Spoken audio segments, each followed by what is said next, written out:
एक सेठ की दो बेटियां थी। सेठ ने अपनी दोनों बेटियों को शिक्षा दिलाई। बड़ी होने पर दोनों का विवाह एक ही घर में हो गया।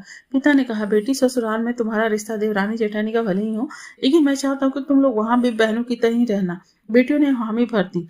बड़ी बेटी का पति एक सेठ का मुनीब था, जबकि छोटी बहन का पति बड़ी सरकारी नौकरी करता था। विवाह के बाद बड़ी बेटी की दो बेटी हुई और छोटी बहन के दो बेटे हुए।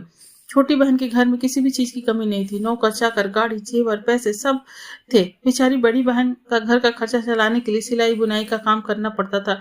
एक दिन किसी ने बड़ी बहन से कहा कि तुम गुरुवार के दिन व्रत करके केले के वृक्ष में पूजा किया करो, जिससे तुम्हारे घर में भी खूब ढेर सारा धन हो जाएगा और तुम्हें भी विष्णु भगवान की कृपा से पुत्र हो जाएगा। अब वो बड़ी बहन व्रत करके केले की जड़ में पूजा करने लगी। 7 गुरुवार होते होते उसे शुभ समाचार मिलने लगा।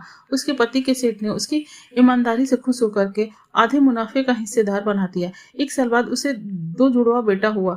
नया घर, गाड़ी, नौकर चाकर, बैंक बैलेंस, जेवर सब हो गया। उधर छोटी बहन ने ये सब देखा तो वो जल भुन गई। वो अपनी बड़ी बहन को टोने टोटके करके अपनी बड़ी बहन का बुरा करने का सोचने लगी, लेकिन जिसके ऊपर विष्णु भगवान की कृपा होती है उसका कौन बुरा कर पाता है। उसके बुरे कर्म उससे उसी का बुरा होने लगा। उसके पति को कोढ़ हो गया, बच्चे बीमार रहने लगे, घर में अन्न धन सब कुछ खत्म हो गया। जब ये बड़ी बहन को पता चला तो खूब सारा धन लेकर के छोटी बहन को देने आई।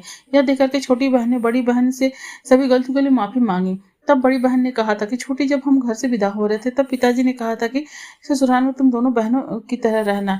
ये बात शायद तुम भूल गई, लेकिन मुझे आज भी ये याद है। यह सुनकर के छोटी बहन रोने लगी। तब बड़ी बहन गले से लगाकर कहा कि छोटी, तू गुरुवार का व्रत करके केले की जड़ में पूजा किया कर, इससे तेरी सारी गरीबी दूर हो जाएगी, तेरे घर में सब पहले से भी अच्छा हो जाएगा। तो छोटी बहन ने ऐसा ही किया, जिससे उसका घर भी अन्न धन धान्य से भर गया। विष्णु भगवान जैसे अपने गुरुवार का व्रत दोनों बहनों को दिया, वैसे ही इसका फल कथा सुनने वालों को भी देना। ओम विष्णु देवाय नमः।